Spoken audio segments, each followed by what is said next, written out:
Buckeye Breakdown live on a Wednesday night as the Ohio State Buckeyes get ready to resume their schedule after the bye week with the Maryland Terrapins coming to town. And that might sound a little odd to you because Maryland's not a football powerhouse, but this is a better team than you're probably expecting just on the surface level. Maryland's undefeated. They've got a really good offense. Now, they haven't played too many challenging teams this year, but we've seen some interesting games between the Buckeyes and the Terps over the years. And so we're going to dive in and tell you what you need to know about Maryland as they get ready for their trip to Ohio State. Coming up next, Buckeye Breakdown Podcast. We've got the whole crew together as we cover Ohio State with our instant analysis from Ohio State. There's something that doesn't feel right. Unbelievable effort from him today. Is E.J. Liddell going to crack the first team All Big Ten? I think he can be the guy. I'm not trying to start a quarterback controversy. He seems to have the durability. He certainly has the toughness. This is the question on a lot of people's minds here. Welcome to Buckeye Breakdown.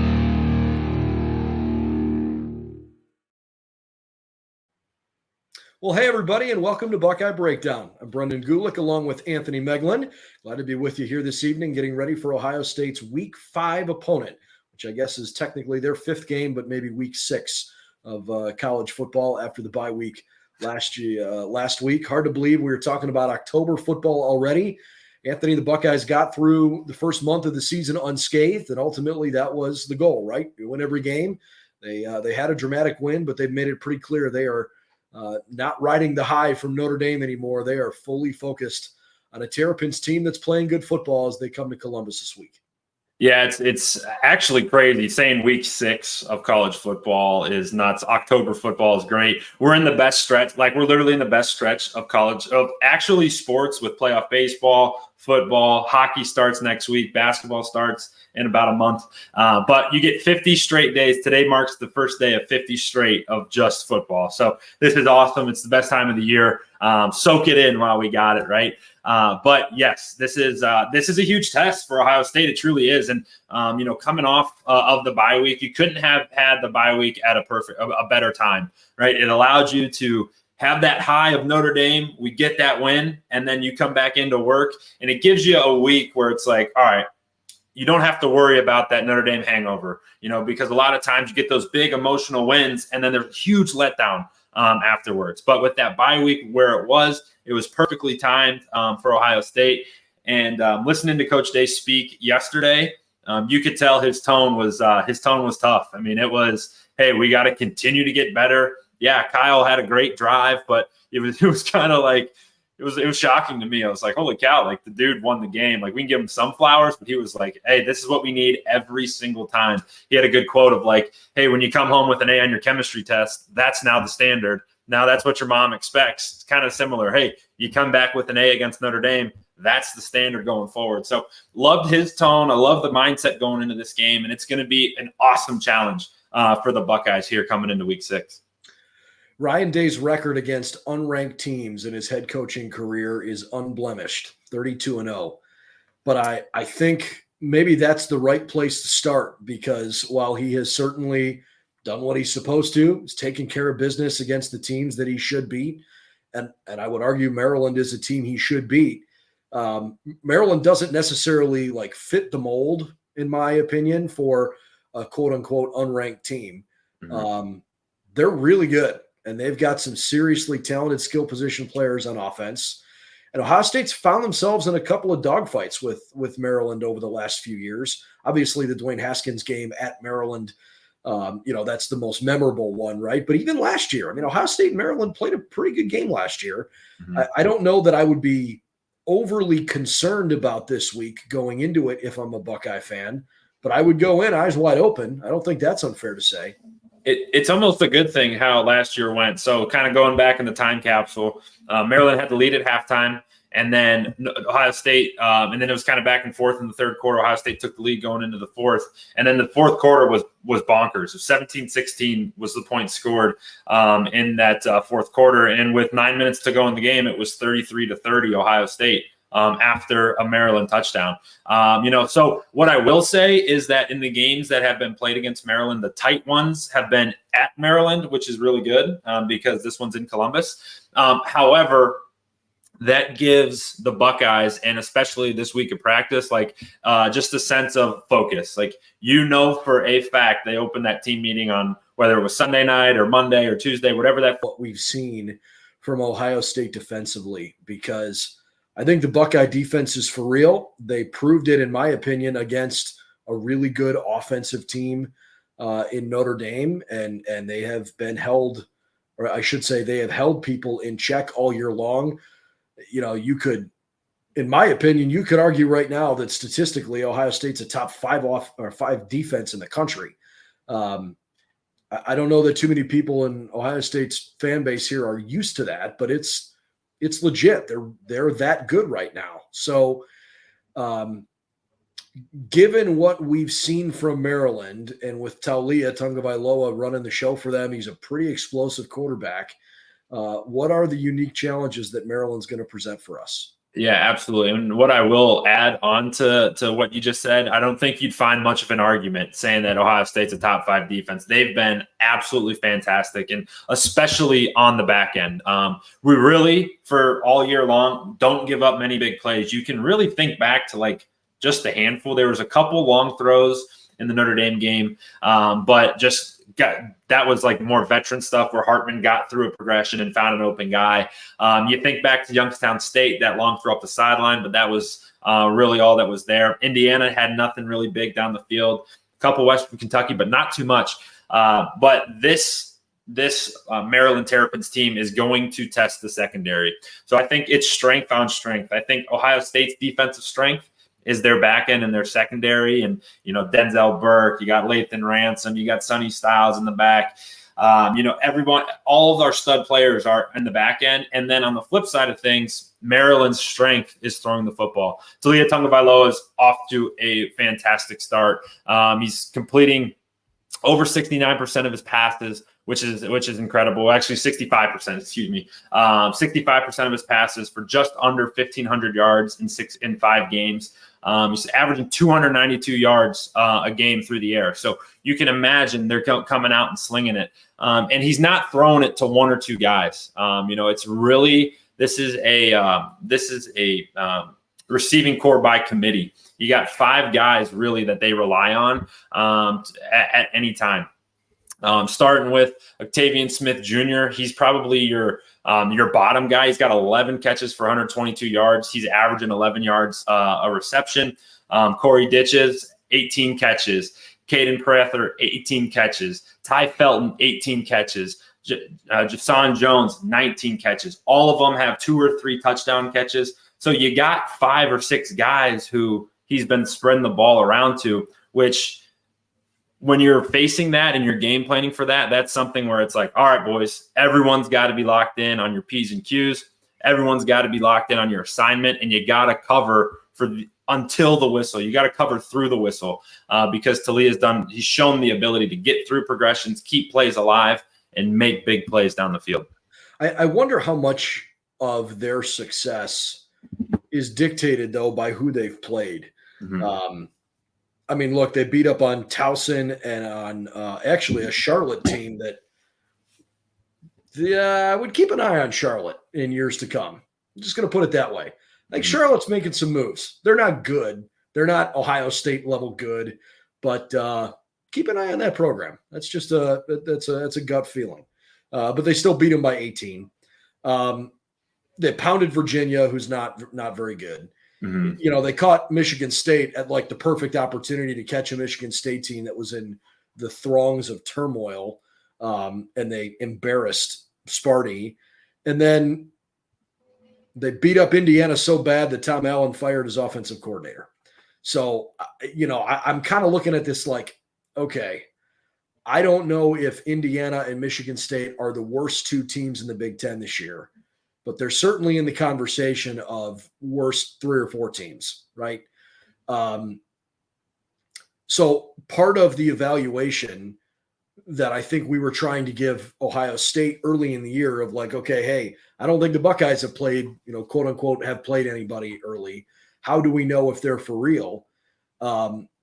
There were some things on tape that I think we could actually physically point to that said like, yeah, this looks really good. It's not just a guy who's clearly an FBS player against a guy who ain't, right? So when you've kind of studied Maryland a little bit, what leads you to believe that their statistics are not just the only reason people think they're impressive? Yeah, I think that part's the hard part, right? That's really the $1 million question is what is it going to look like against a legit team? However, where you can point to and where I encourage our fans to point to is go watch the Indiana highlights or the Indiana tape and go watch the Michigan State tape. And what you'll find and why I think that they'll pose an issue or they'll pose a little bit of competition for Ohio State is they go quickly. Like it happens very fast. Like they were up on Indiana 21-0 before you could blink. They scored in 15 seconds. They had a first drive was 17 seconds, maybe 75 yards. It was 3 plays. It was a huge completion down the middle, a run, and then another huge completion for a touchdown. So it happens fast. So what that leads me to believe is they're well coached. Coach Day said that a number of times, and he really respects what they got going on their side of things. But they're well coached and they're prepared. And when you look at a game plan and how a game plan unravels itself, you look at that first quarter, and teams will do about 12 to 15 plays, which they'll script. Okay, them the night before. They give them to their players. I used to sleep with my script. Like I would read it until it fell asleep on my face. And the quarterback knows it. The receivers know it. The running backs know it. The line knows it. Like everyone's got it in your head. And how they start is crucial. So when you see Maryland get off to these quick starts, they're well prepared. They're well schemed against their opponent. And that leads me to believe that they're going to have a really good plan, going into what they're going to face on Saturday afternoon. Where are they vulnerable? Where are they vulnerable? I think in the run game. Okay. So on the offensive side of the ball, that's where I believe that, their vulnerabilities lie. So we're talking about this flash, these big plays, up the field. What happens when Denzel Burke starts locking down somebody? Or what happens when nothing can get over the top of the Ohio State defense? Or what happens when our defensive line starts getting after the quarterback and making it really hard to drop back and pass? Where they're vulnerable is when you make them have to run the ball. I don't think that they're bad at running the football. They got 3 guys that really take the lion's share of the carries. And overall, they're averaging about just over 4 yards a carry. But you're going to get really familiar with number 24, Roman Hemby. He's going to be the guy in the backfield who's going to get a lot of the carries.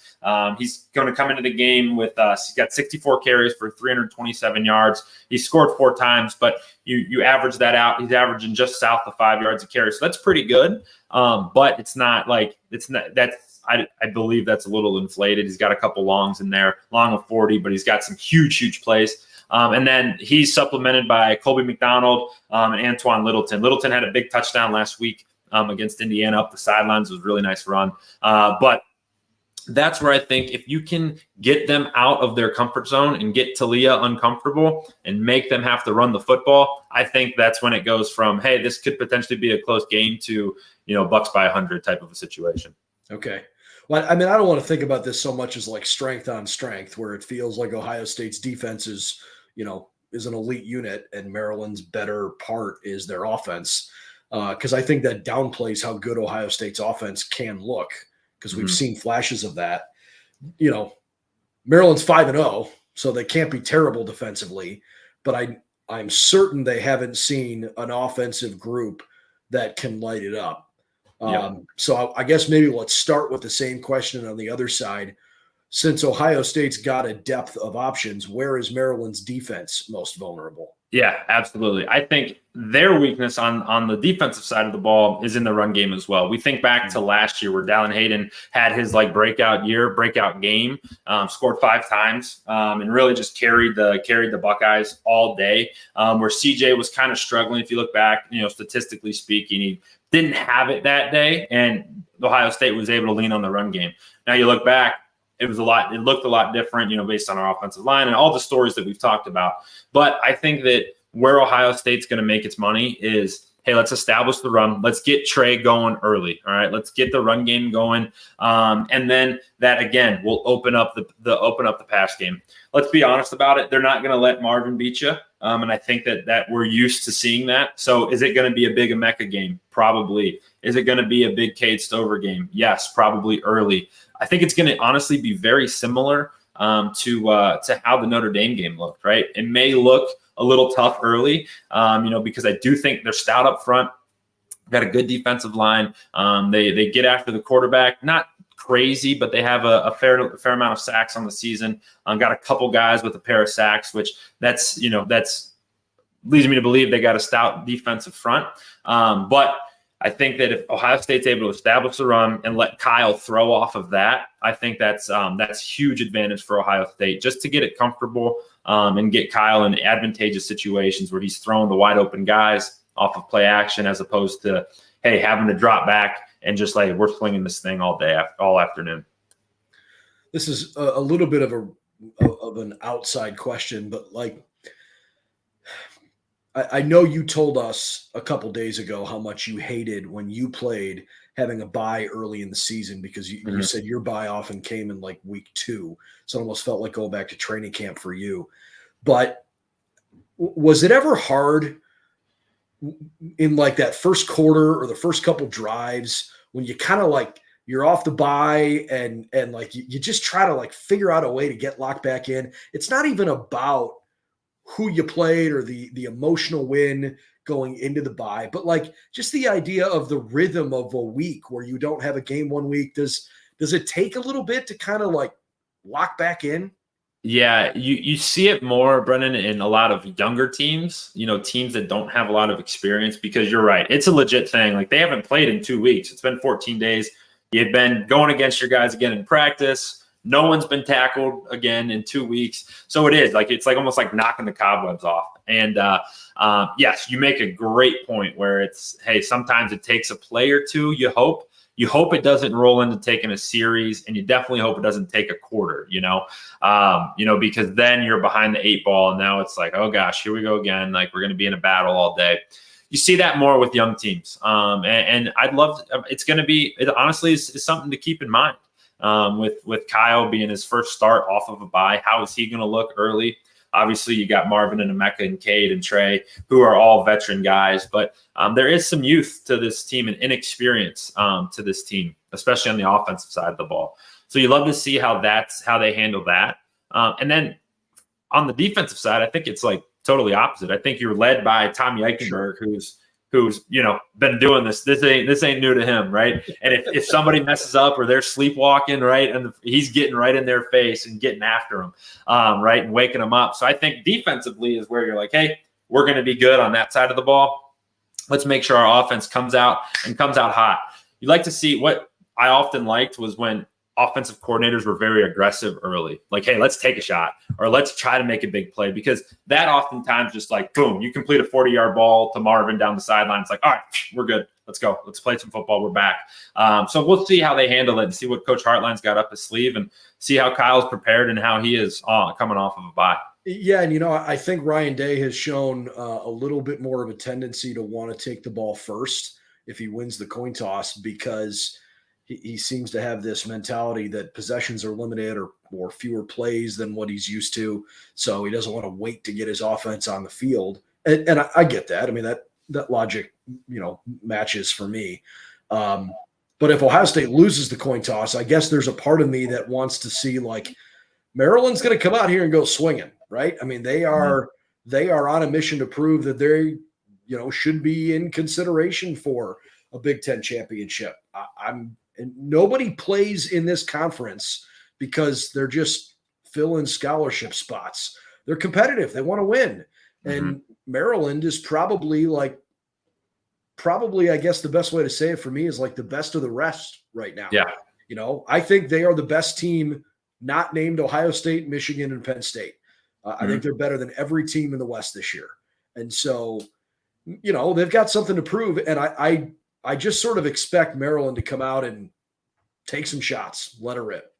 Right, because why not? Like, hey, you and I have had this conversation, and we're going to continue to have it. You're going to get everyone's best shot, and that's the cool part of being an Ohio State Buckeye. That's also the hard part. It's like, holy cow! Like, all right, they're watching tape. Like, all right, he can beat us. He can score. He can score. He can score. All right, don't forget about the running back, because he just had a 50-yard touchdown.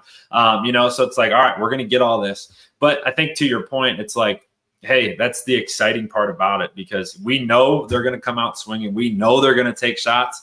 all right, hey, JT, you know they're going to drop back. Go get him. Go get Talia. Get him off his rhythm. Jack, go make some big plays and see if you can't change the game early, because why don't? What happens if they take the ball and JT strip sack, immediate turnover? How does that look, you know? There's just so many opportunities to make big plays. And I'm really excited. I honestly am really excited to see like this iteration of Ohio State, because it's like, all right, we got through the first quarter of the season or the first third of the season. We went through our bumps and bruises, took our learning curves. Let's unleash something now. Let's look like Ohio State football. Let's look like Ohio State Buckeyes and start building that up. Because to your point, it's like, all right, here's the top three teams: Ohio State, Michigan, Penn State. Order them however you'd like, and then it's Maryland. Maryland's trying to jump into that group. How are they going to do that? That's by beating Ohio State on Saturday. So they're going to give it their best shot. It's going to be awesome, man. It's going to be such a good game. I'm really fired up for it. Yeah, and look, I think the Buckeyes recognize they got a big challenge coming in, and frankly, their schedule in the month of October is challenging. Purdue's not great, and we'll talk about Purdue next week. But boy, you got two staunch tests after that with Penn State coming to town, and then you got to go up to Madison and take on a Wisconsin team that plays hard. I think they've got some quarterback problems, but other than that, it's a pretty good group. So we'll see how this goes. But I do think that there is a pretty reasonably high level of importance for Ohio State to come out and look the part this week. No question about it. It's a huge. I would even add on to that. It's like just a really big game. Like just for all the reasons you stated, come off a bye, keep that momentum from Notre Dame. And look, man, honestly, look around the country. You could throw a shutout on defense, win this game 35-42-0. And now people are talking about Ohio State, as the best team in the country, because hey, what's different between Georgia going to Auburn compared to us? Georgia's looked pretty pedestrian so far. I'm not saying they've looked bad, but they've looked human. They've looked beatable. Yeah. And I think Washington's looked better than Georgia. And then even look, like USC gets a lot of hype, and rightfully so. Caleb Williams is awesome, but their defense is bad. I mean, it's just bad. You know, there's no other way to slice it. Yeah. So it's like all the top teams have these vulnerabilities, man. And if you can go out and you can play a really clean game on Saturday, then it becomes the question marks start to leave Ohio State, where it's like, I don't know, where are they at? It becomes, this is a top flight team. This is a 1 or 2 team in the country, and you got to respect the Buckeyes. Yeah, I can't wait to see. Can't wait to see this team on the field Saturday at high noon down at the Horseshoe. The game is on Fox, which I'm sure everybody's happy about, because the game next week is on Peacock, and I know very few people are happy about that. We'll dive into that another time. In the meantime, we got plenty more coverage coming this week on BuckeyesNow.com. Of course, that's the latest spot for all the news and information around the team. And Anthony and I will continue our conversation as we preview this weekend's game as well, with more content coming your way the next couple of days. In the meantime, Ryan Day had a press conference yesterday, and players spoke at the Woody Hayes Athletic Center tonight.